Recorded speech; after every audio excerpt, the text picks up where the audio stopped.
мейнстейджа. Така че...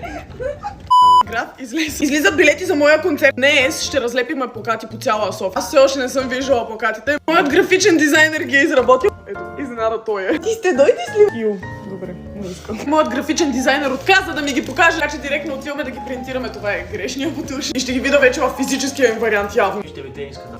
Бе, готин си, бе, айде! Че сме тук да ни принтат нещата, тъго господино. Хрис ме изгони. Седят тук отвън като кученци отпред, случайно да не ги видят. Това трябва да са най-бомбастичните плакати на вселената. Всеки момент трябва да излезе и най-накрая да ги видим. Има едно включване да кажа колко много се гордея с Ленчето, защото това, като го видях хора, аз настръхнах. Плакат с нейн концерт. В смисъл, не мога да ви опиша колко съм горд. Нямам търпение да го видите.